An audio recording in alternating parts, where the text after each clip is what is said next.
Salut! Beaucoup d'Allemands pensent que les Français ne savent pas parler anglais. Pire encore, ils s'imaginent que les Français ont créé l'Académie française pour éviter l'invasion des mots anglais dans la langue française. Bon, ça suffit avec les clichés. Le français, comme presque toutes les langues du monde, emprunte à l'anglais. Mais avant le XVIIIe siècle, c'était le contraire. L'anglais empruntait énormément de mots et d'expressions à la langue française. Aujourd'hui, il existe beaucoup d'anglicismes en français.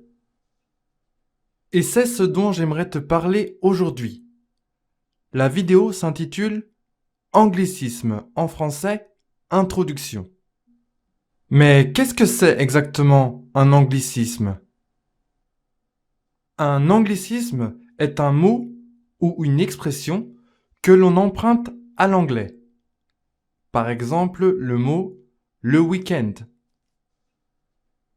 Mais faire un anglicisme n'a pas le même sens. Ça a d'ailleurs même un sens péjoratif. Cela signifie traduire une phrase ou un mot directement de l'anglais en français. Ce qui le plus souvent n'est pas correct.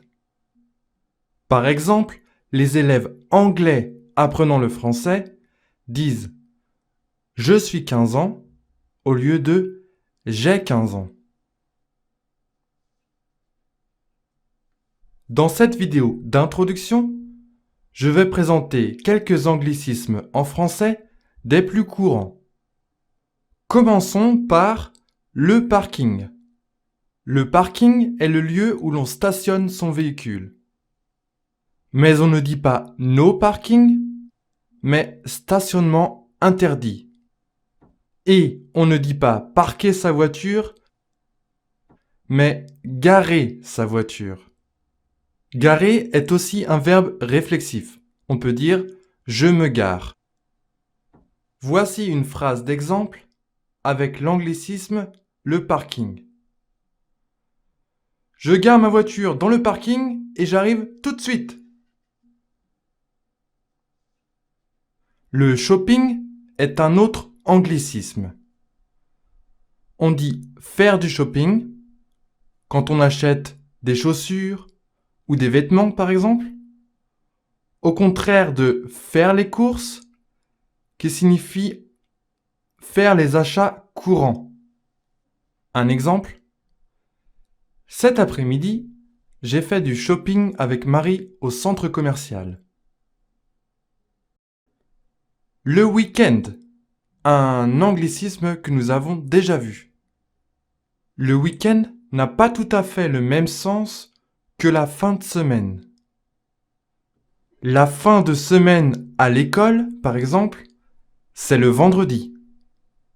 Et le week-end, c'est strictement le samedi et le dimanche.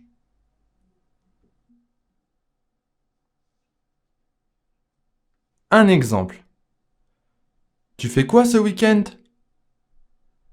Je vais faire du camping avec mes copains. Tiens, camping, ça aussi, c'est un anglicisme. Passons à présent à l'anglicisme le pressing. Cet anglicisme est particulier. Pressing, ça n'existe pas en anglais. On dit plutôt dry cleaners.